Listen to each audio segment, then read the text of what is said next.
देखिए दोस्तों, आज हम आपको फिजिक्स पढ़ाएंगे। फिजिक्स में फिजिक्स का ऑब्जेक्टिव भौतिकी जो आपको बोर्ड में पूछेगा। ऑब्जेक्टिव जो मैट्रिक में पूछता है, ऑब्जेक्टिव जो है फिजिक्स का भौतिकी, जो आप अच्छा से सीखेंगे और अच्छा से सीखिए। और हम आपको ऑब्जेक्टिव पढ़ाने के लिए आए हैं आज। आज हम आपको ऑब्जेक्टिव बताएंगे जिसमें से आपको जो मैट्रिक एग्जाम देने जाइएगा उसमें पूछेगा। हम जो कंसेप्ट क्लियर कराए थे, औसत दर्पण और उत्तल दर्पण के बारे में बताए थे। औसत दर्पण में बताए थे कि वास्तविक प्रतिबिंब बनता है और आभासी प्रतिबिंब बनता है, और उत्तल दर्पण में बताया था आभासी तथा सीधा प्रतिबिंब बनता है, दोनों बताए थे। आज हम इस पर ही बात करेंगे। आपको आज ऑब्जेक्टिव पर इसी डिस्कशन से हम बात करेंगे। हम आपको लिए ऑब्जेक्टिव पढ़ाएंगे। पहला क्वेश्चन देखिए आपको लिए है, पूछेगा आपको बोर्ड में। पहला ऑब्जेक्टिव देखिए, पहला क्वेश्चन पूछता है आपको बोर्ड में, प्रकाश का परावर्तन, प्रकाश का परावर्तन के आपसे क्वेश्चन पूछेगा, प्रकाश का परावर्तन के कितने नियम होते हैं? कितने नियम, प्रकाश के परावर्तन के कितने नियम होते हैं? ये क्वेश्चन पूछेगा आपको बोर्ड में। प्रकाश के परावर्तन के क्वेश्चन है पहला, प्रकाश के परावर्तन के कितने नियम होते हैं? क्वेश्चन देखिए, पहला क्वेश्चन है प्रकाश के परावर्तन के कितने नियम होते हैं। ऑप्शन आपको दिया रहेगा, वहां पर बोर्ड में जाइएगा तो ऑप्शन दिया रहेगा। ए में दिया रहेगा 1, बी में दिया रहेगा 2, सी में दिया रहेगा 3 और डी में दिया रहेगा 4। तो प्रकाश के परावर्तन के दो नियम होता है। एक होता है आपतन कोण बराबर होता है परावर्तन कोण के। पहला नियम जो होता है आपतन कोण, प्रकाश के परावर्तन के दो नियम होता है, समझे। पहला नियम होता है आपतन कोण, आपतन कोण बराबर होता है परावर्तन कोण के, पहला नियम परावर्तन कोण के। दूसरा होता है आपतित किरण, आपतित किरण तथा परावर्तित किरण, परावर्तित किरण। आपतित देखिए क्वेश्चन, आपतित किरण तथा परावर्तित किरण आपतन बिंदु पर डाला गया अभिलंब तथा आपतन बिंदु पर डाला गया अभिलंब, आपतन बिंदु पर डाला गया अभिलंब। माने प्रकाश के परावर्तन के दो नियम होता है, डाला गया अभिलंब, अभिलंब। देखिए प्रकाश के परावर्तन पूछेगा बोर्ड में, प्रकाश के परावर्तन कितने नियम होते हैं? तो आप दो में टिक मारेंगे। कितने मारेगा टिक? दो में प्रकाश के परावर्तन के दो नियम होता है। कितने नियम होते हैं? दो गो। आप इसको टिक उतार लीजिए और इसको भी उतार लेंगे और समझेंगे अच्छा से। चलिए हम दूसरा क्वेश्चन लिखते हैं आपके लिए, इसको उतार लीजिएगा। चलिए दूसरा क्वेश्चन लेके हम आ रहे हैं आपके लिए।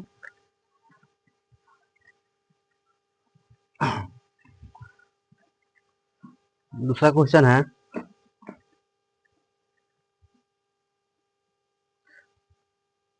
दो नंबर क्वेश्चन देखिए दिया, समतल दर्पण द्वारा बना प्रतिबिंब होता है।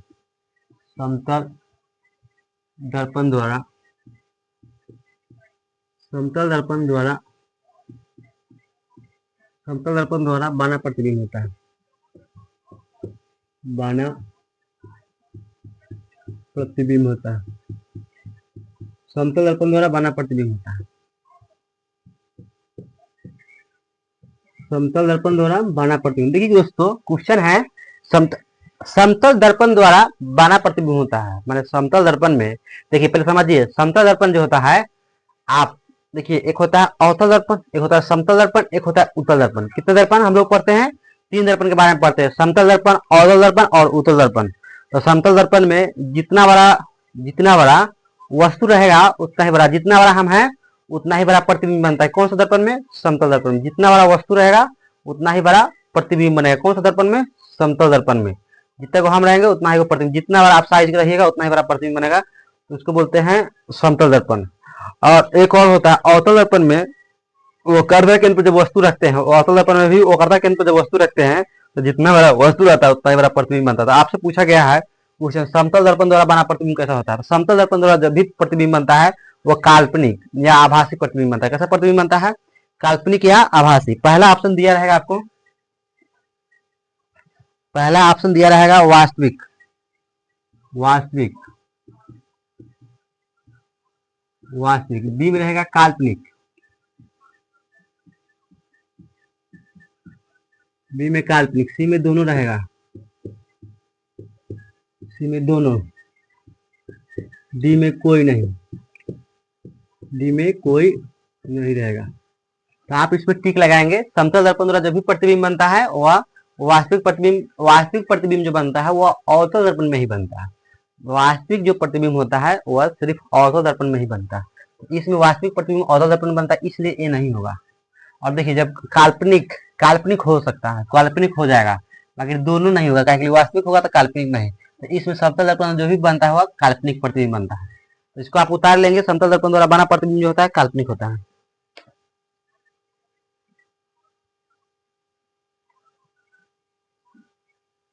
3 नंबर क्वेश्चन देखिए। बोला जा रहा है निम्नलिखित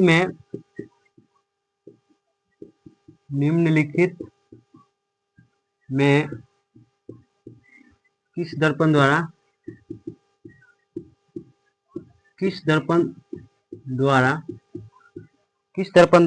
किसी वस्तु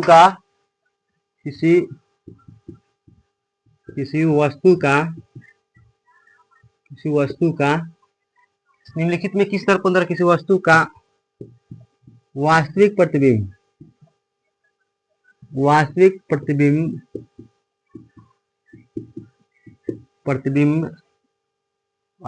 मिल सकता है, वास्तविक प्रतिबिंब मिल सकता है। क्वेश्चन है निम्नलिखित में किस दर्पण द्वारा वास्तविक प्रतिबिंब मिल सकता है। चलिए एक एक ऑप्शन हम लिख देते हैं आपको। एक में समतल दर्पण, एक में समतल है, समतल। बी में है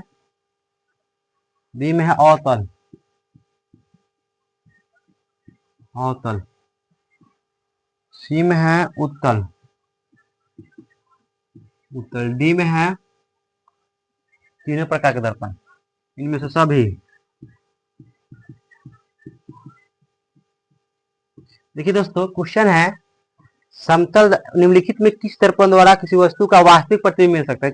किस दर्पण द्वारा आपको पूछा जा रहा है कि निम्नलिखित में किस दर्पण द्वारा किसी वस्तु का वास्तविक प्रतिबिंब मिल सकता है। तो वास्तविक प्रतिबिंब अवतल दर्पण में बढ़ता है। 5 वो कंसेप्ट हम बताए हैं कि अवतल दर्पण में होता है सिर्फ वास्तविक प्रतिबिंब। इसे पूछा निम्नलिखित में किस दर्पण द्वारा सिर्फ वास्तविक प्रतिबिंब, तो समतल दर्पण में आभासी या काल्पनिक प्रतिबिंब बनता है। कैसा प्रतिबिंब बनता है? काल्पनिक प्रतिबिंब, काल्पनिक। अवतल में वास्तविक और आभासी दोनों बनता है, वास्तविक भी बनता है, वास्तविक और आभासी भी बनता है, वास्तविक और आभासी। और इसमें सिर्फ आभासी या काल्पनिक ही बनता है, काल्पनिक को ही आभासी बोलते हैं, काल्पनिक। आपसे पूछा गया है कि निम्नलिखित में किस दर्पण द्वारा किसी वस्तु का वास्तविक प्रतिबिंब मिल सकता है। तो यह जो मिल सकता है वो अवतल दर्पण में सिर्फ वास्तविक प्रतिबिंब मिल सकता है। आप हमारे वीडियो देखिए ना, तो उस पर थोड़ा लाइक, सब्सक्राइब और कमेंट कीजिए कि हम लोग की मनोबल बढ़े और अच्छा से वीडियो डाले। आप इस पर ध्यान दीजिए और हमारा वीडियो देखिए कैसा लग रहा है और समझिए क्वेश्चन को। तो दूसरा क्वेश्चन देखिए।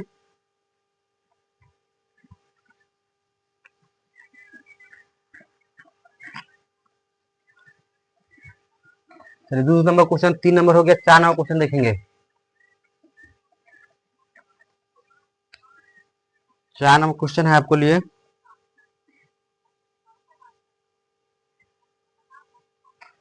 निम्नलिखित में 5 नंबर क्वेश्चन देखिए। निम्नलिखित में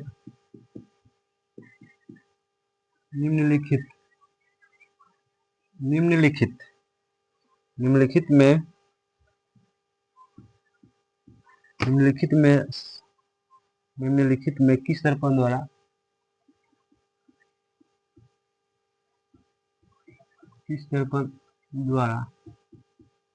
निम्नलिखित में किस दर्पण द्वारा किसी वस्तु का आभासी प्रतिबिंब मिल सकता है। किसी वस्तु का आभासी प्रतिबिंब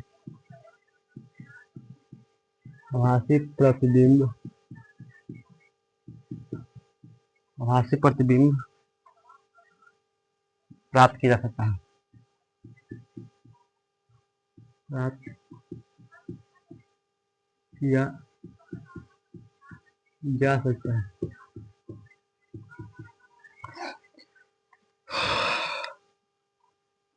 एक में देखिए केवल समतल दर्पण, केवल समतल दर्पण द्वारा, केवल समतल, केवल अवतल, केवल अवतल। सी में देखिए केवल उत्तल, डी में उपयुक्त तीनों प्रकार के, उपयुक्त तीनों प्रकार। चलिए देखिए दोस्तों, क्वेश्चन है आपका कि क्वेश्चन क्या है, देखिए यहाँ पर समझिए। क्वेश्चन निम्नलिखित में किस दर्पण द्वारा किसी वस्तु का आभासी प्रतिबिंब प्राप्त किया जा सकता है? आभासी, आभासी समझिए पहले। आभासी किसको बोलते हैं? जिसको हम पर्दे पर प्राप्त नहीं करते हैं उसे बोलते हैं आभासी प्रतिबिंब। क्या बोलते हैं उसे? जिसे पर्दे पर प्राप्त नहीं किया जा सकता है उसे बोलते हैं आभासी तथा आभासी प्रतिबिंब। जिसमें देखिए कौन निम्नलिखित में किस दर्पण द्वारा किसी वस्तु का आभासी प्रतिबिंब प्राप्त किया जा सकता है? तो देखिए केवल समतल, समतल दर्पण में भी आभासी प्रतिबिंब प्राप्त होता है। सही बात है, समतल दर्पण में भी आभासी प्रतिबिंब बनता है।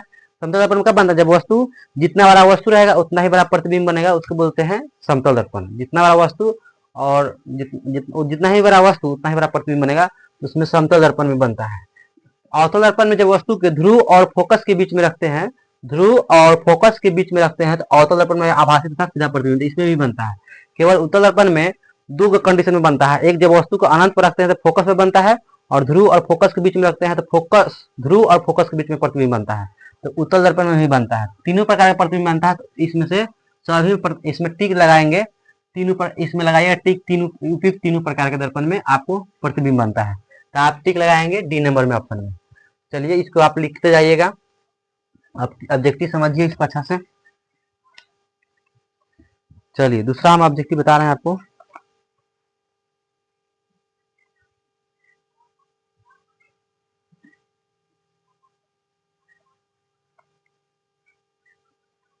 पांच का 6 नंबर क्वेश्चन देखिए।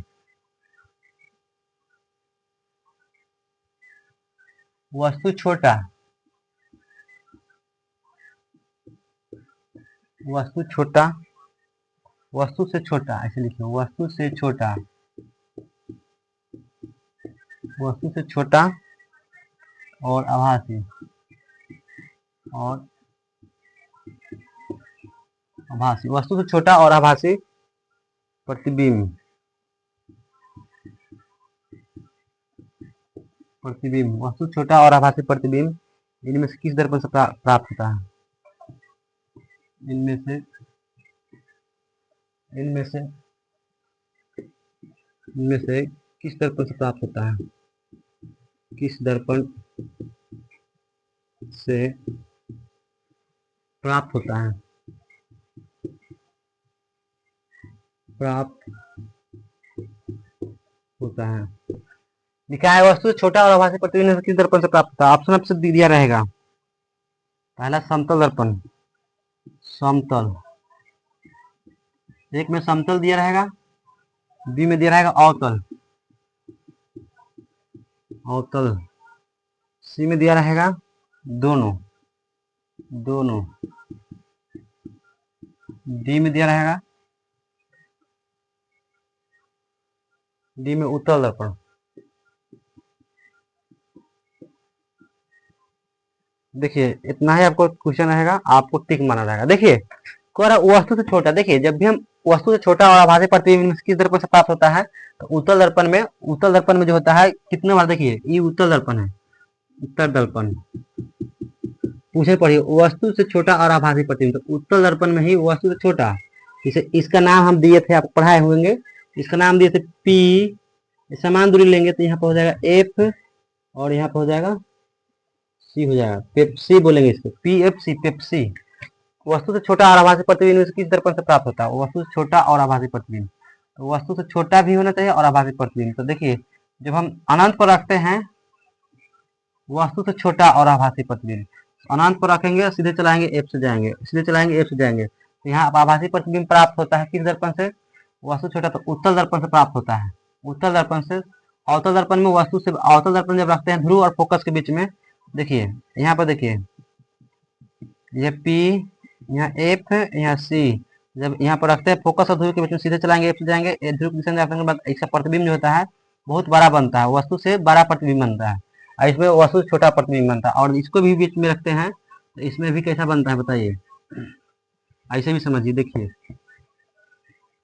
जब हम इसको ध्रुव और अनंत के बीच में रखते हैं तो सीधे चलाएंगे एफ से जाएंगे, और फिर वक्रता केंद्र की दिशा में जाएंगे, जहां पर मिलेंगे वही प्रतिबिंब, यहीं पर मिलेगा तो यही प्रतिबिंब, तो वस्तु से हमेशा के लिए छोटा प्रतिबिंब बनता है, तो उत्तल दर्पण में होता है। तो इसका आंसर जो राइट हो जाएगा उत्तल दर्पण में टिक मारेंगे, आपको टिक मारना होगा उत्तल दर्पण में। चलिए हम इसको मिटा देते हैं आपको लिए, आप इसको उतार लीजिएगा।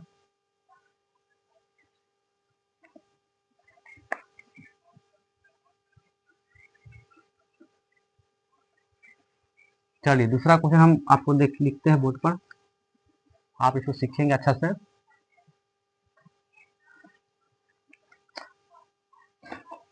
चलिए दूसरा क्वेश्चन देखिए,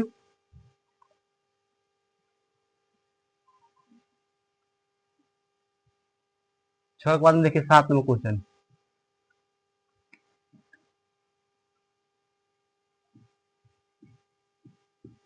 कहां पर स्थित, कहां पर स्थित होने से, कहां पर स्थित होने से वस्तु का प्रतिबिंब, वस्तु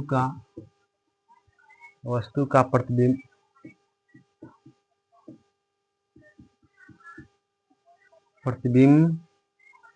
अवतल दर्पण के फोकस पे बनेगा, अवतल दर्पण के, अवतल दर्पण के फोकस पर बनता है। कहाँ पर स्थित होने से वस्तु का प्रतिबिंब अवतल दर्पण के फोकस पर बनता है, कहाँ पर स्थित होने से वस्तु का प्रतिबिंब अवतल दर्पण के फोकस पर बनता है। पहला ऑप्शन देखिए फोकस पर, फोकस लिखिएगा, बी में लिखिएगा फोकस पर, दूसरा लिखिए वक्रता केंद्र पर, वक्रता केंद्र पर, सी में लिखिएगा ध्रुव पर, डी पर, डी में अनंत पर।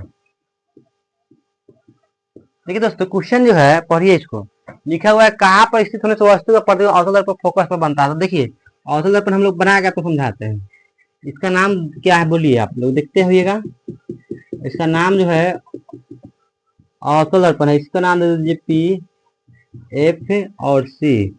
बोला गया है कि कहाँ पर स्थित होने से वस्तु का प्रतिबिंब अवतल दर्पण के फोकस पर बनता है। तो अनंत पर जब हम रखते हैं वस्तु जिसका अंत न हो, अनंत पर, वस्तु कहाँ रखा हुआ है अनंत पर, अनंत पर जब अनंत पर रखते हैं तो इसका प्रतिबिंब कहाँ बनता है फोकस पर बनता है। तो सीधे चलाएंगे और एफ से जाएंगे, सीधे चलाएंगे एफ से जाएंगे, तो यहीं पे मिलेगा, तो यहीं पे प्रतिबिंब बनता है। तो फोकस पर बन रहा है प्रतिबिंब, कहाँ पर स्थित होने से वस्तु का प्रतिबिंब अवतल दर्पण फोकस, फोकस देखिए फोकस पर, तो फोकस ही हुआ, फोकस पर बनता है। तो वस्तु जब है अनंत पर रखे हुए, कहाँ रखे वस्तु अनंत, जिसका अंत ना हो, अनंत पर रखते हैं तो इसका प्रतिबिंब कहाँ बनता है फोकस पर। तो आप टिक मारेंगे फोकस पर, इसमें आप टिक मारिएगा, फोकस पर मारिएगा टिक, राइट नाउ इसका आंसर हो जाएगा फोकस पर, ये आप उतार लीजिएगा फोकस पर।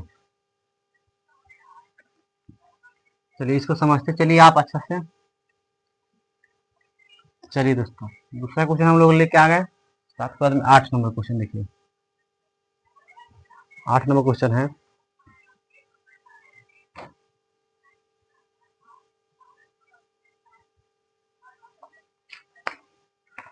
देखिए 8 नंबर क्वेश्चन देखिए, कह रहा है एक अवतल दर्पण में,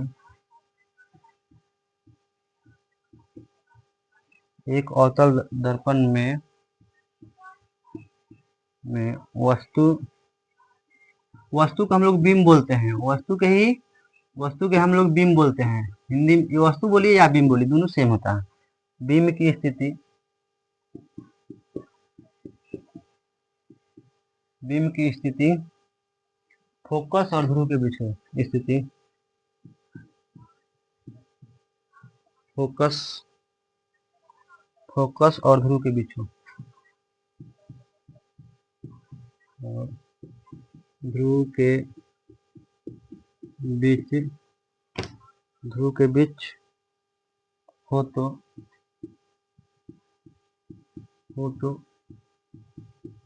प्राप्त प्रतिबिंब होगा। प्राप्त प्रतिबिंब होगा। प्राप्त प्रतिबिंब होगा। देखिए दोस्तों, क्या दिया हुआ क्वेश्चन दिया है कि एक अवतल दर्पण में वस्तु को हम लोग बोलते हैं बीम। बीम को ही बोलते हैं वस्तु। वस्तु बोलिए या बीम बोलिए। देखिए करा एक अवतल दर्पण में वस्तु, इस वस्तु को हम लोग बोलते हैं बीम। क्या बोलते हैं? बीम की स्थिति फोकस और ध्रुव के बीच में हो तो प्राप्त प्रतिबिंब होगा। पहला ऑप्शन इसका लिखेंगे हम लोग। पहला ऑप्शन लिखिएगा इसमें, वास्तविक और बड़ा। वास्तविक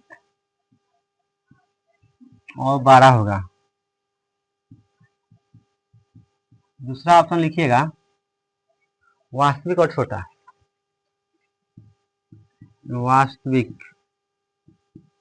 वास्तविक और छोटा। सी नंबर देखिए, सी नंबर जो है ऑप्शन है आभासी और बड़ा। आभासी को ही काल्पनिक बोलते हैं। आभासी काल्पनिक और बड़ा। आभासी काल्पनिक और बड़ा।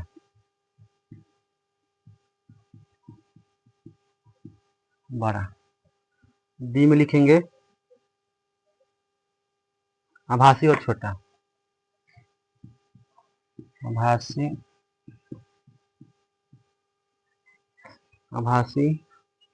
और छोटा।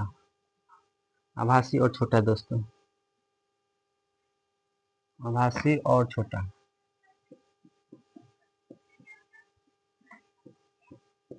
और छोटा लिखा हुआ है। देखिए क्वेश्चन है कि एक अवतल दर्पण वस्तु की स्थिति फोकस और ध्रुव के बीच में हो तो प्राप्त प्रतिबिंब होगा। तो देखिए वास्तविक और बड़ा ये नहीं होगा।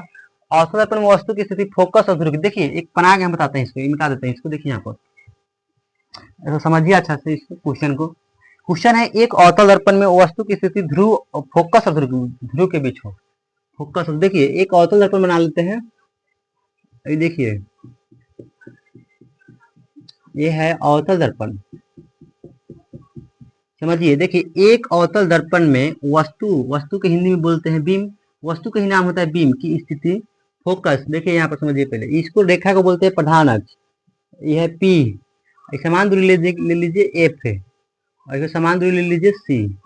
और बोला गया एक अवतल दर्पण वस्तु की स्थिति फोकस और ध्रुव के बीच में हो। फोकस देखिए यहाँ पर फोकस है, ये फोकस है, ये ध्रुव है। ये ध्रुव है, ये क्या है? ध्रुव है, ये फोकस है। दोनों के बीच में जब वस्तु होता है, यहाँ पर दोनों के बीच में वस्तु रखेंगे तो बोला एक अवतल दर्पण वस्तु की स्थिति फोकस और ध्रुव के बीच में, फोकस और ध्रुव के बीच में वस्तु हो तो प्राप्त प्रतिबिंब होगा। तो सीधे चलाइएगा और जाएंगे कहाँ से बोलिए? सीधे चलाएंगे और जाएंगे एफ से, ऐसे जाना होगा, ऐसे एफ से ध्रुव की दिशा में जाएंगे। आपतन कोण बराबर हो जाएंगे परावर्तन कोण के, और यह इसका प्रतिबिंब हो जाएगा, इधर कोण बनेगा ऐसे। तो जहां पर मिलेगा वहीं पर प्रतिबिंब बनेगा। देखिए यही पर आपका प्रतिबिंब बना, ए डैश और बी डैश। यहाँ पे देखिए ए बी वस्तु है। तो आपसे पूछा गया क्वेश्चन कि एक अवतल दर्पण वस्तु की स्थिति फोकस और ध्रुव के बीच में हो तो फोकस और ध्रुव के बीच में है तो प्राप्त प्रतिबिंब होगा वास्तविक और बड़ा। वास्तविक प्रतिबिंब तो नहीं बनेगा। वास्तविक प्रतिबिंब अवतल दर्पण दाहिना बगल बनता है, उसको बोलते हैं वास्तविक और बड़ा। तो ये तो नहीं होगा। वास्तविक और छोटा ये भी नहीं होगा, क्योंकि वास्तविक छोटा इधर की ओर जो भी बनेगा सब प्रतिबिंब इधर की ओर बनेगा। देखिए वास्तविक और छोटा बनाने के लिए वस्तु को अनंत पर रखते हैं तो प्रतिबिंब वस्तु से छोटा बनता है, और अनंत और वक्रता के बिंदु के बीच में रखते हैं तब प्रतिबिंब वस्तु से छोटा बनता है। तो इसलिए ये भी नहीं होगा। और डी नंबर देखिए आभासी और बड़ा। तो आभासी और बड़ा हो सकता है, मैं कह दिया आभासी और छोटा नहीं, आभासी और छोटा नहीं होगा। ऑप्शन नंबर जो हो जाएगा आपका सी नंबर करेक्ट आंसर हो जाएगा। आभासी और बड़ा आंसर इसका जो हो जाएगा, राइट आंसर हो जाएगा दोस्तों। तो आप समझे ना, इसको अच्छा से समझिए और हम क्वेश्चन आपको बताते हैं। चलिए दूसरा क्वेश्चन देखिए, हम लोग बता रहे हैं आपको, ये हो गया। चलिए यहाँ पर देखिए दूसरा क्वेश्चन क्या है।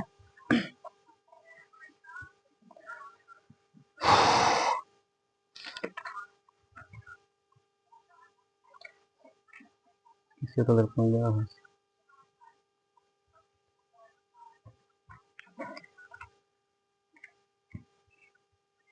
इसी क्वेश्चन का आपको जवाब देना है आपको। देखिए एक और क्वेश्चन इसी टाइप का है। किसी अवतल दर्पण द्वारा, किसी अवतल दर्पण द्वारा, किसी अवतल दर्पण द्वारा, किसी अवतल दर्पण द्वारा आभासी,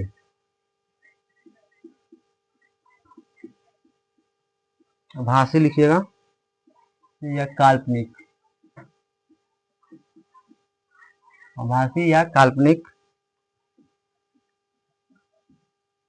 सीधा और आवर्धित, और आवर्धित, आवर्धित मीन्स होता है बड़ा,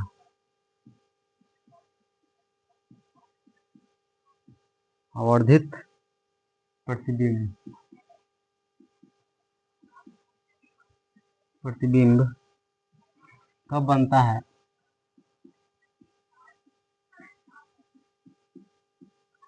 कब बनता है, कब बनता है जब, जब वस्तु की स्थिति,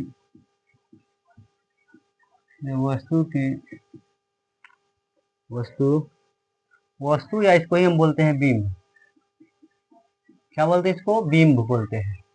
बिंब की स्थिति होती है, बिंब की स्थिति होती है, होती है। इसको आप लोग उतारते चलिएगा, समझिए इसको अच्छा से।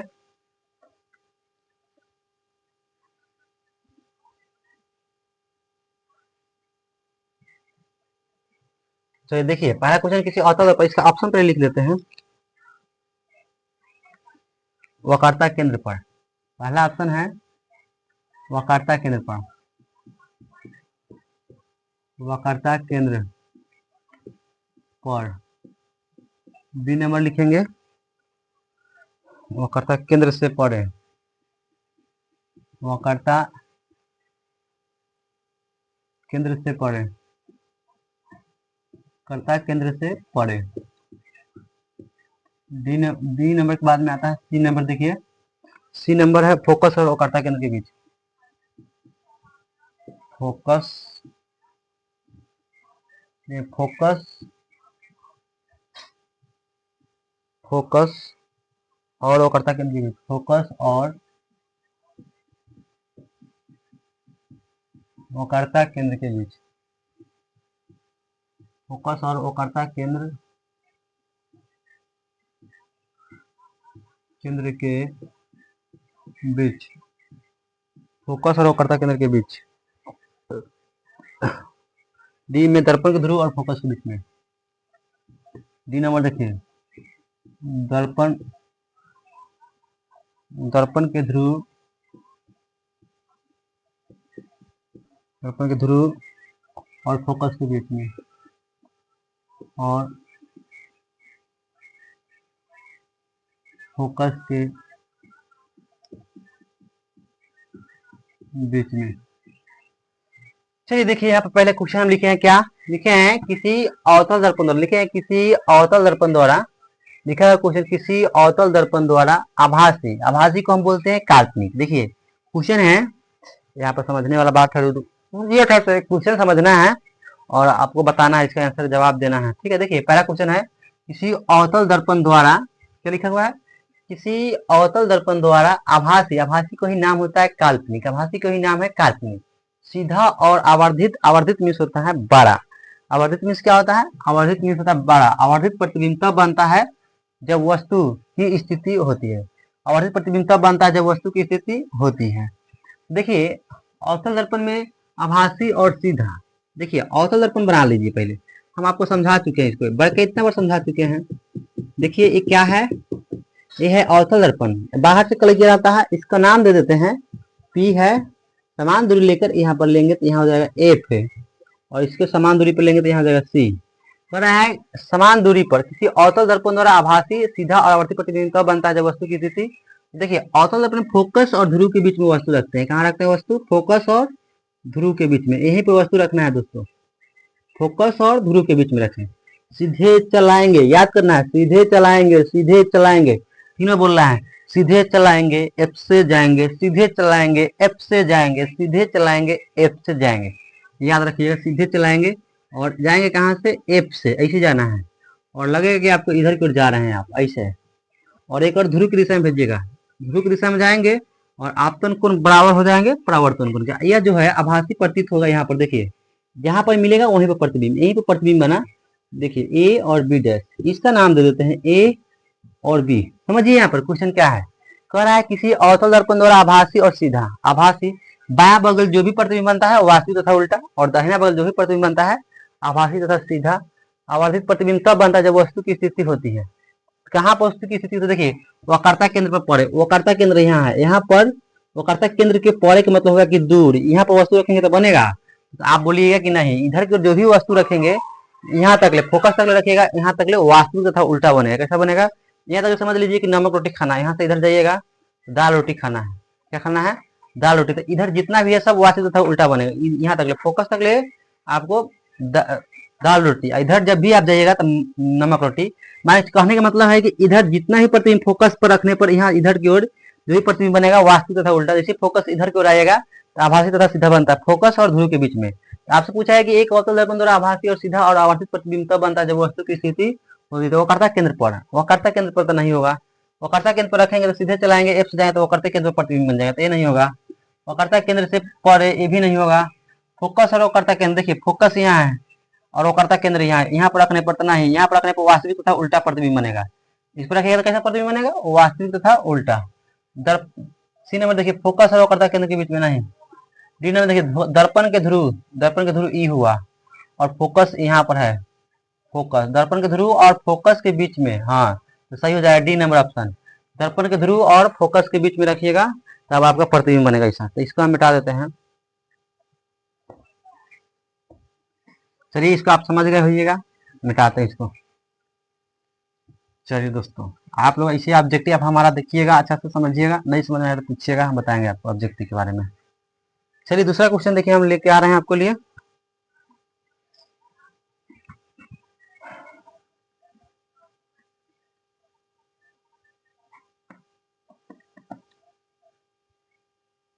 चलिए 10 नंबर क्वेश्चन हम आप लिख रहे हैं, देखिए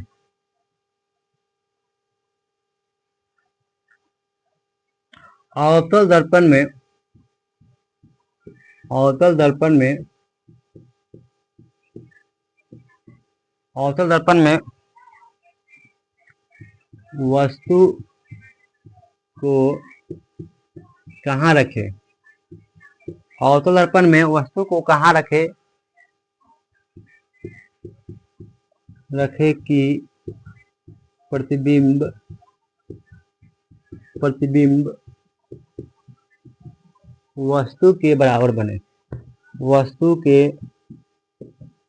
बराबर बने। क्वेश्चन देखिए क्या है, कह रहा है अवतल दर्पण में वस्तु कहाँ रखे कि प्रतिबिंब वस्तु के बराबर बने। पहला ऑप्शन लिखिए, अवतल दर्पण में वस्तु कहाँ रखे, पहला ऑप्शन लिख लीजिए फोकस पर, फोकस पर। दूसरा ऑप्शन लिख लीजिए वक्रता केंद्र पर, वक्रता केंद्र पर। सी नंबर लिख लीजिएगा ध्रुव पर, ध्रुव पर। डी में लिख लीजिए फोकस और ध्रुव के बीच, फोकस और ध्रुव के बीच में, ध्रुव के बीच। देखिए क्वेश्चन है अवतल दर्पण में, देखिए दोस्तों ये आप समझिए अच्छा से, कह रहा है अवतल दर्पण में वस्तु के कहाँ रखे प्रतिबिंब बराबर बने। अवतल दर्पण में वस्तु के कहाँ रखना है कि प्रतिबिंब जो है वस्तु के बराबर बने। तो देखिए फोकस पर रखिएगा, यहाँ पर समझते चलिए, हम ऑप्शन जो दिए हैं आपको समझाने के लिए। देखिए समझिए, ये है अवतल दर्पण आपका, ये है अवतल दर्पण। अब हम इसके यहाँ पर किनारा खींचेंगे और इसका नाम दर्शाएंगे P, और यहाँ पर देंगे F और यहाँ पर देंगे C।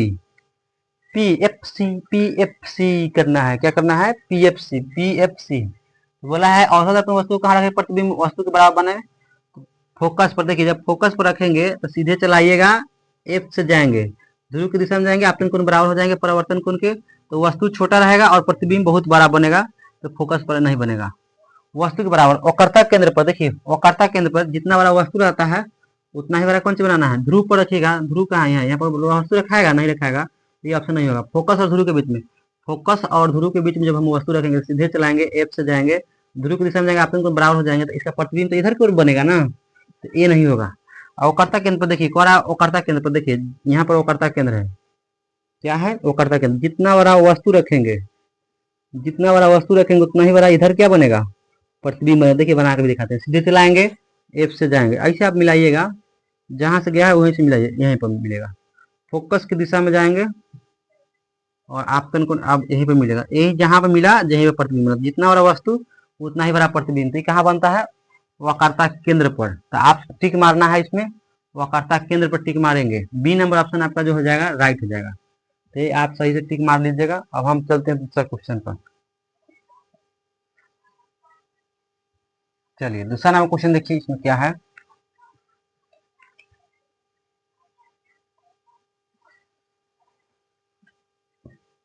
ग्यारह नंबर क्वेश्चन देखिए, दिया है उत्तल दर्पण में,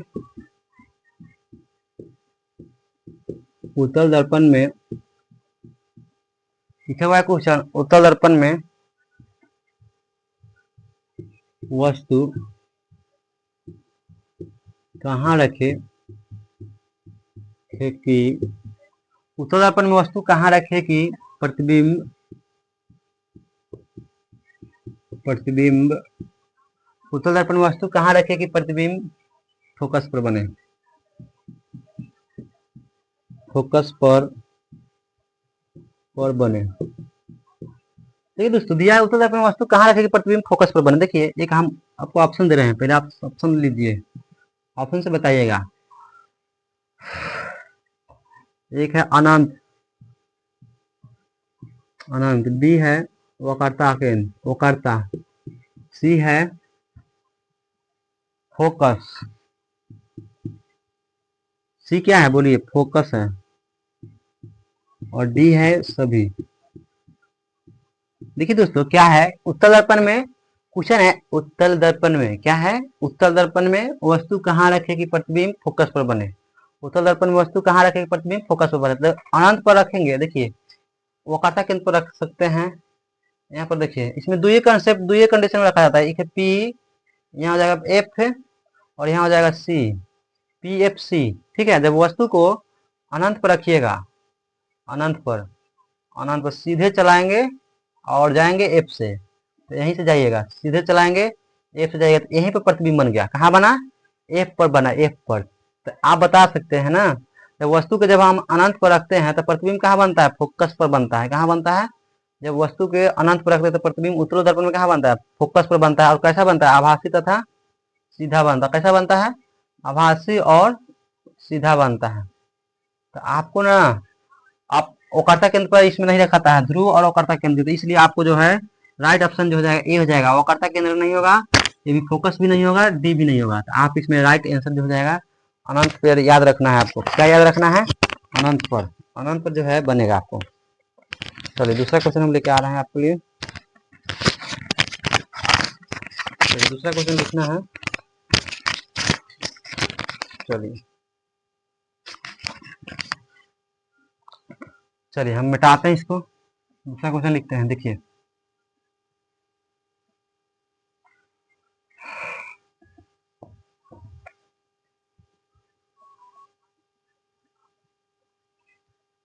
चलिए यहाँ पर देखिए 12 नंबर क्वेश्चन देखिए दोस्तों, क्या दिया है 12 नंबर में, लिखा है उत्तल दर्पण में वस्तु को, उत्तल दर्पण में, दर्पण में, उत्तल दर्पण में लिखा हुआ है, उत्तल दर्पण में, उत्तल दर्पण में वस्तु, उत्तल दर्पण में वस्तु ध्रुव, ध्रुव और अनंत के बीच स्थित हो, अनंत के बीच हो, देखिए उत्तल दर्पण में वस्तु ध्रुव और अनंत के बीच हो, बीच हो तो प्रतिबिंब कहाँ बनेगा, तो प्रतिबिंब, तो प्रतिबिंब, प्रतिबिंब कहाँ बनेगा, कहाँ बनेगा। कहाँ बनेगा? देखिए उत्तल दर्पण वस्तु ध्रुव और अनंत के बीच में स्थित हो तो प्रतिबिंब कहाँ बनेगा? ऑप्शन लिखेंगे पहला, पहला ऑप्शन लिखेंगे ध्रुव और अनंत के बीच में होगा था, पहला ऑप्शन लिखिए। प्रतिबिंब बनेगा वक्रता, वक्रता केंद्र पर, वक्रता केंद्र पर। दूसरा ऑप्शन लिखेंगे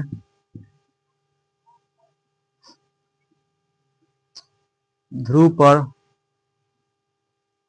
ध्रुव पर बनेगा प्रतिबिंब। तीसरा ऑप्शन लिखेंगे ध्रुव और फोकस के बीच, ध्रुव और फोकस के बीच, फोकस के बीच।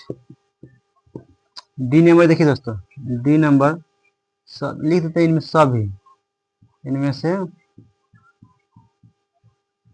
सभी क्या है? इनमें से सभी। देखिए उत्तल दर्पण में जो वस्तु अनंत और फोकस के बीच स्थित हो, चलिए इसको हम समझाते हैं आपको।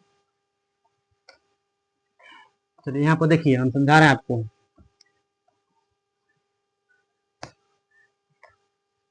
जब उत्तल दर्पण वस्तु ध्रुव और अनंत के बीच में स्थित होता है, अब देखिए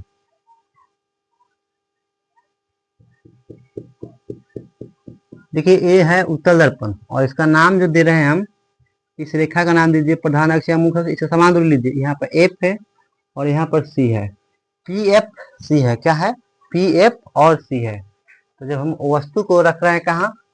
अनंत और ध्रुव के बीच में, अनंत और ध्रुव के बीच में रखेंगे तो सीधे चलाइएगा और जाएंगे एफ से, ऐसे गुजारेंगे और यहाँ पर तीर निशान देंगे और एक भेजेंगे वक्रता केंद्र की दिशा में। तो जिस पद से जाएंगे फिर उसी पद से कौन जाता है? यहीं पे मिलेगा, तो यहीं पर प्रतिबिंब बनेगा। इसका नाम दे देंगे ए डैश बी डैश।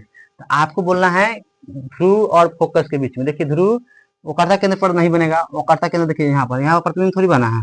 ध्रुव पर, ध्रुव पर नहीं बना है। ध्रुव और फोकस के बीच में प्रतिबिंब बना है। ध्रुव है और ये फोकस के बीच में, तो ये ऑप्शन आपका हो जाएगा ध्रुव पर। ये भी ऑप्शन नहीं होगा, ध्रुव और फोकस के बीच में हो जाएगा। डी नंबर आपका ऑप्शन गलत हो जाएगा, तो ये आप उतार लेंगे।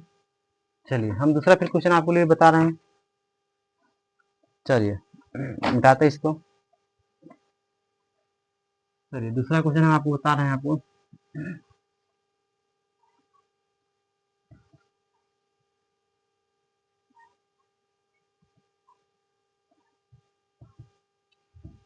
चलिए दोस्तों देखिए, अब हम 13 नंबर क्वेश्चन आपको बताएंगे। 13 नंबर आपको क्वेश्चन क्या है? देखिए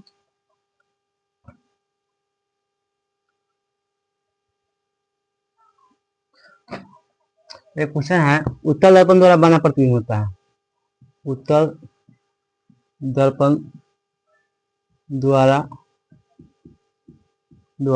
बाना प्रतिबिंब होता है, उत्तल दर्पण द्वारा बाना प्रतिबिंब होता है,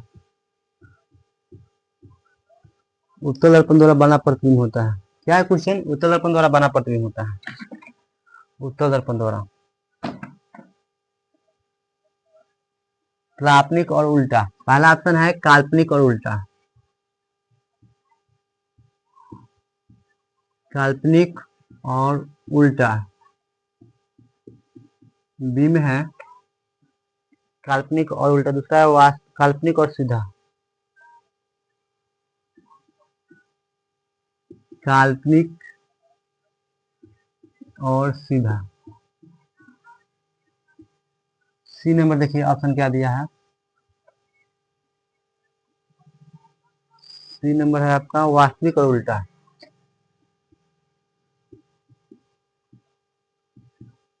वास्तविक और उल्टा।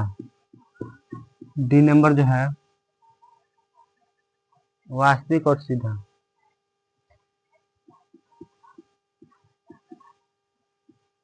वास्तविक और सीधा। देखिए उत्तल दर्पण द्वारा बना प्रतिबिंब होता है काल्पनिक और उल्टा। देखिए काल्पनिक उत्तल दर्पण में जो भी प्रतिबिंब बनता है ना, उल्टा नहीं बनता है, उल्टा नहीं बनता। उल्टा उल्टा जो बनता है वह बनता है अवतल दर्पण में बनता है। कौन दर्पण में बनता है? अवतल दर्पण में बनता है उल्टा। अवतल दर्पण में कैसा प्रतिबिंब बनता है? उल्टा। अवतल दर्पण में उल्टा प्रतिबिंब बनता है। ये बार काल्पनिक और उल्टा तो नहीं होगा, काल्पनिक और उल्टा नहीं होगा। काल्पनिक और सीधा हो सकता है, वास्तविक और उल्टा। देखिए वास्तविक और उल्टा अवतल दर्पण बनता है, तो इसलिए आपका ये भी नहीं होगा। डी नंबर वास्तविक और सीधा, तो ये भी नहीं होगा। सीधा जब काल्पनिक और सीधा बनेगा, काल्पनिक को ही हम लोग बोलते हैं आभासी, काल्पनिक को ही क्या बोलते हैं, आभासी और सीधा बोलते हैं, आभासी और सीधा। तो आपका राइट जो आंसर हो जाएगा दोस्तों बी नंबर ऑप्शन हो जाएगा। चलिए 14 नंबर क्वेश्चन देखिए, 14 नंबर क्वेश्चन देखना है आपको। उत्तल दर्पण द्वारा बना प्रतिबिंब होता है, फिर लिखिए उत्तल दर्पण द्वारा, उत्तल दर्पण द्वारा, उत्तल दर्पण द्वारा बना प्रतिबिंब होता है, उत्तल दर्पण द्वारा बाना प्रतिबिंब होता है, उत्तल दर्पण द्वारा बाना प्रतिबिंब होता है, उत्तल दर्पण द्वारा बाना प्रतिबिंब होता है। पहला ऑप्शन लिखेंगे, उत्तल दर्पण द्वारा बाना प्रतिबिंब होता है हमेशा सीधा, हमेशा सीधा, बी में हो जाएगा हमेशा उल्टा, हमेशा उल्टा। सी नंबर में लिखिएगा सीधा और उल्टा भी, सीधा और उल्टा भी। डी नंबर में कोई नहीं। चलिए देखिए क्वेश्चन जो है आप समझे, देखिए पहले हम बताते हैं, आप जब फिजिक्स पढ़ रहे हैं तो फिजिक्स को ऑफलाइन में जो पढ़ते होइएगा वो रटते होइएगा, और हम यहाँ पर आपको पढ़ा रहे हैं, हम 5-6 साल से पढ़ा रहे हैं, अच्छा से हम आपको डिटेल से बता रहे हैं। आप कोई चीज़ को पढ़िए और देखिए पढ़ाई ऐसा कीजिए जिससे आपको नॉलेज बढ़े, ज्ञान बढ़े। ऐसा टीचर से नहीं पढ़िए जिसको ज्ञान खुदे नहीं है, पढ़ाना चल दे, जिसको खुदे आपको रट के पढ़ाता होगा, ऐसा नहीं टीचर से पढ़िए। आप जो क्वेश्चन पढ़िए वह समझिए, और समझ भी आप जितना अच्छा से समझ के पढ़िएगा उतना बेटा, इसलिए बोला जाता है इतना आप ज्ञानी वाला टीचर से, ज्ञान वाला टीचर से ही आप कौन सी कीजिए पढ़िए। तो आपके आप मैट्रिक में जब जाइएगा तो ऑब्जेक्टिव फिजिक्स से बहुत 14 से 15 नंबर का पूछता है क्वेश्चन, तो कम से कम नहीं उसी तरह 20 नंबर क्वेश्चन आता है सबसे मिलाकर।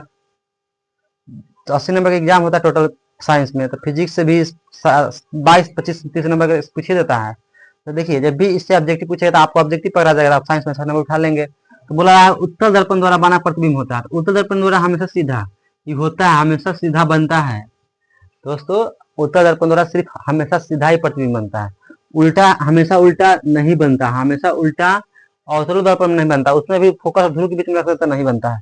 हाँ सीधा और उल्टा भी नहीं, सीधा भी और उल्टा भी कोई भी नहीं बनता है, कोई नहीं। तो आपका जो ऑप्शन जो राइट हो जाएगा ए नंबर हो जाएगा, हमेशा सीधा प्रतिबिंब बनता है उत्तल दर्पण में। कैसा प्रतिबिंब बनता है, सीधा। तो आप सीधा में टिक मारेंगे। दूसरा क्वेश्चन लिखिए 15 नंबर देखिए, अवतल दर्पण में,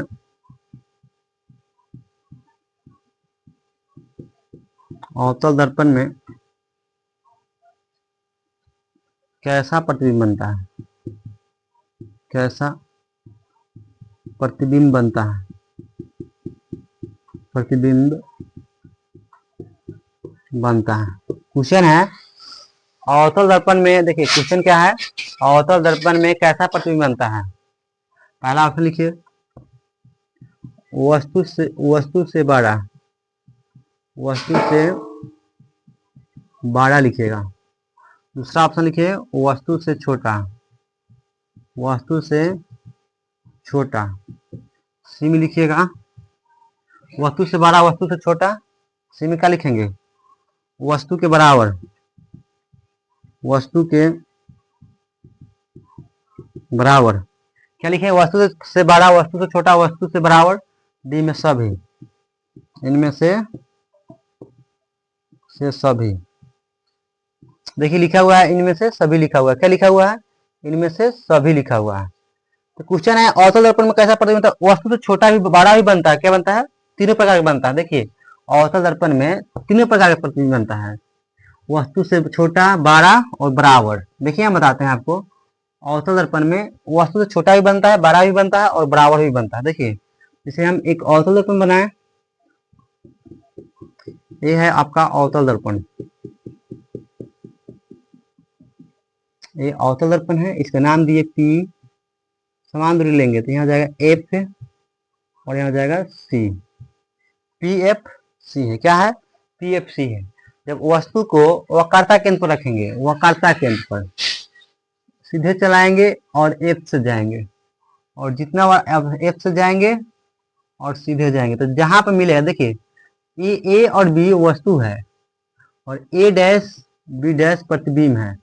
ये वस्तु है, ये जितना बड़ा वस्तु है उतना ही बड़ा प्रतिबिंब है। वस्तु से वस्तु के बराबर भी बनता है, ठीक है। दूसरा देखिए, वस्तु छोटा भी बनता है। जब वस्तु को अनंत पर रखते हैं, वस्तु जब हम अनंत पर रखते हैं तो प्रतिबिंब देखिए इस पर ही मिल जाता है। प्रतिबिंब कहाँ मिलता है, फोकस पर, यहीं पर प्रतिबिंब बन जाता है, ठीक है। वस्तु से बड़ा भी बनता है। वस्तु से बड़ा कब बनता है, जब वस्तु को यहाँ तक ले तो नहीं बनता है। फोकस और वक्रता केंद्र के बीच में रखते हैं, फोकस और वक्रता केंद्र सीधे चलाएंगे, एफ से जाएंगे और सीधे हो जाएंगे तो इधर के बनेगा वस्तु से बड़ा। हाँ, फोकस और ध्रुव के बीच में रखते तब कौन सी बन जाता है, 12 प्रतिबिंब बन जाता है। तो वस्तु से बड़ा भी बनता है, वस्तु छोटा भी बनता है और वस्तु के बराबर बनता है। इसलिए इसमें इनमें से सभी में टिक लगाइएगा। कौन सी में लगाइएगा, इनमें से सभी में टिक लगाना है, ठीक है दोस्तों। तो ये आपको याद रखना होगा। चलिए हम लोग क्वेश्चन बता दिए आपको। चलिए दूसरा क्वेश्चन देखिए क्या है।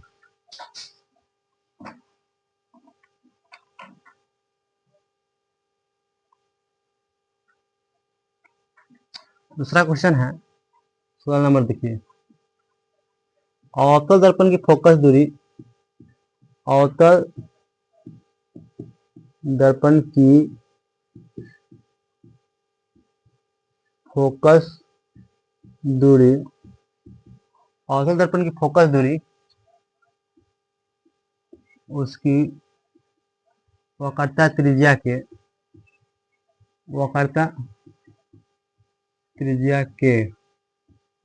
क्या लिखा हुआ है क्वेश्चन दोस्तों, देखिए लिखा हुआ क्वेश्चन है, क्वेश्चन क्या है कि अवतल दर्पण की फोकस दूरी उसकी वक्रता त्रिज्या के, पहला ऑप्शन देखिए दो गुनी है। बी नंबर ऑप्शन आपको दिया है 2 गुनी है।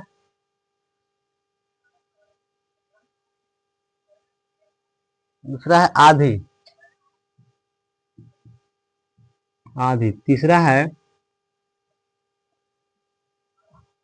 तीसरा चौथाई होता है, चौथाई।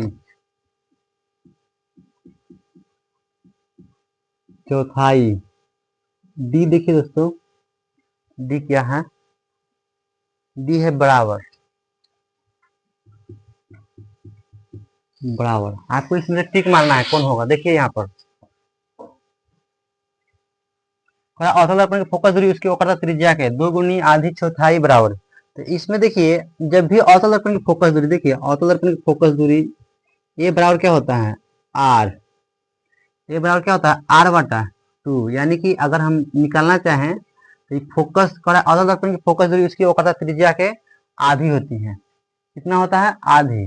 और हम इसमें फोकस जो होता है उसका वक्रता त्रिज्या कौन सी होती है, आधी होती है। क्या होती है इसमें, उसकी फोकस जो होती है उसकी वक्रता त्रिज्या के आधी होती है, ठीक है दोस्तों। इसका ए बराबर जो होता है r/2 होता है। क्या होता है, r/2। अगर हम चाहें यहाँ पर एक छुपल है तो r में 1 से गुना करेंगे तो r हो जाएगा, और 2 में f में तो 2f, मैंने वक्रता त्रिज्या कौन सी होता है, दुगुना होता है। वक्रता त्रिज्या के फोकस दूरी, वक्रता त्रिज्या के फोकस दूरी कितनी गुनी होती है, पूछ सकता है ऑब्जेक्टिव में, तो आपको जवाब देना है। वक्रता त्रिज्या का फोकस दूरी जो होता है 2 गुना होता है। कितना गुना होता है, वक्रता त्रिज्या का फोकस दूरी कितना गुना होता है, 2 गुना होता है, 2 गुना। तो ये आप याद चलिए लिख देते हैं। चलिए हमें ऑब्जेक्टिव ही पूछ लेते हैं एक बार आपको। अवतल दर्पण में 16 के बाद में 17 नंबर देखिए। अवतल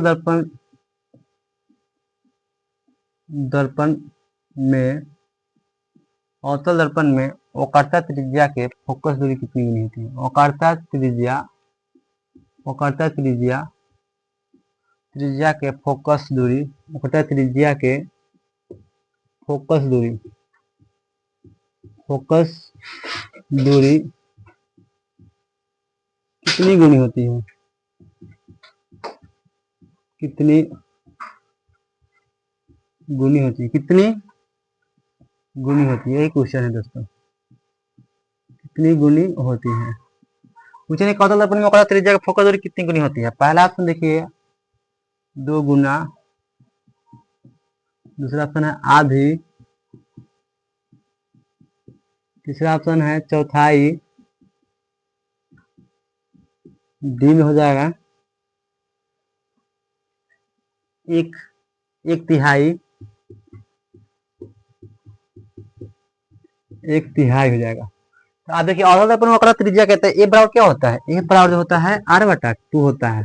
तो ये जो गुना करेंगे तो हो जाएगा 2a बराबर क्या हो जाएगा आर। तो वक्रता त्रिज्या के फोकस दूरी कितना गुना होता है, वक्रता त्रिज्या का फोकस दूरी जो होता है 2 गुना होता है। कितना गुना होता है, 2 गुना। तो इसमें आप टिक लगाएंगे, 2 गुना में टिक मारेंगे। कितना में टिक मारेंगे, 2 गुना में। तो आप ऑब्जेक्टिव में याद रखेंगे उस वक्रता त्रिज्या के फोकस दूरी जो होता है कितना गुना होता है, 2 गुना होता है।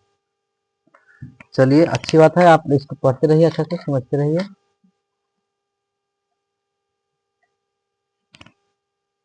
18 नंबर क्वेश्चन देखिए, 18 नंबर क्वेश्चन देखिए क्या है। मोटर गाड़ी के चालक के सामने कौन सा दर्पण लगा था, मोटर गाड़ी के चालक के सामने, मोटर गाड़ी के चालक के सामने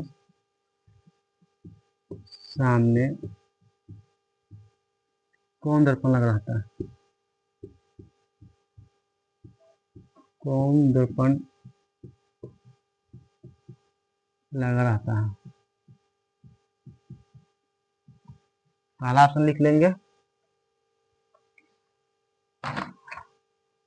एक में समतल दर्पण, दूसरा में उत्तल दर्पण। समतल, बी में लिखेंगे उत्तल, सी में लिखेंगे समतल उत्तल, सी में अवतल, अवतल डी में लिखेंगे सभी। देखिए मोटर गाड़ी के चालक के सामने माने मोटर गाड़ी के चालक के सामने कौन सा दर्पण लगा रहता है, तो ये आपका जो राइट आंसर हो जाएगा उत्तल दर्पण लगा रहता है। कौन सा दर्पण लगा रहता है, उत्तल दर्पण लगा रहता है। चलिए हम लोग आ गए दूसरा क्वेश्चन पर, 19 नंबर क्वेश्चन पर। पूछेगा आपको गोलीय दर्पण कितने प्रकार के होते हैं, गोलीय दर्पण कितने प्रकार के होते हैं, गोलीय दर्पण कितने प्रकार के होते हैं। ऑप्शन दिया रहेगा आपको, एक में देखिए 1 प्रकार के, बी में 2 प्रकार के, सी में 3 प्रकार के, डी में 4 प्रकार के। तो गोलीय दर्पण जो होता है 2 प्रकार का होता है, एक होता है अवतल दर्पण, एक होता है उत्तल दर्पण। तो गोलीय दर्पण जो होता है 2 प्रकार का होता है, एक अवतल दर्पण, एक उत्तल दर्पण। तो आप टिक मारेंगे 2 प्रकार का हो जाएगा दोस्तों। तो ये आपको याद रखना होगा।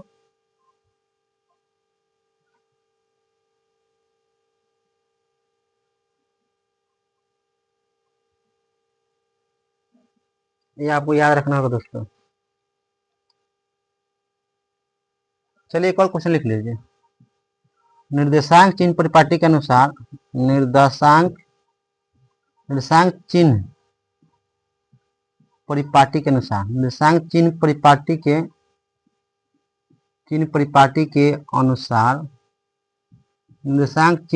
के अनुसार निर्देशांक चिन्ह परिपाटी के अनुसार अवतल दर्पण की फोकस दूरी, अवतल दर्पण की फोकस दूरी, अवतल दर्पण की फोकस, अवतल दर्पण की फोकस दूरी, अवतल दर्पण की फोकस दूरी। आप देखिए दोस्तों यहाँ पर देखिए dot dot dot dot dot होती है। पहला ऑप्शन लिखेंगे धनात्मक, बी ऑप्शन लिखेंगे ऋणात्मक, सी लिखेंगे दोनों, डी में केवल सी, केवल बी लिखेंगे, केवल बी। और आपको टिक मारना, देखिए देखो निर्देशांक चित्र परिपाटी के अनुसार औसत दर्पण का फोकस, देखिए औसत दर्पण वस्तु ऊंचाई जो होता है किसी धनात्मक होता है, सब चीज कौन सी में होता है ऋणात्मक है। तो निर्देशांक चित्र परिपाटी के अनुसार औसत दर्पण का फोकस दूरी कैसा होता है, तो फोकस दूरी जो होता है ऋणात्मक होता है। तो दोस्तों आज क्लास हम इतना ही रहने देते हैं। आप लाइक सब्सक्राइब कमेंट और अच्छा से वीडियो देखिए और बोलिए कमेंट में कि कैसा पढ़ाई हुआ आपको लिए। आज की क्लास हम इतना ही रहने देते हैं, 20 ऑब्जेक्टिव बना है, अगला बार देखेंगे कि हम आपको 50 से 60 ऑब्जेक्टिव आपको बना कर देंगे दोस्तों। ठीक है, आज के class thank you, okay bye. Video बोलने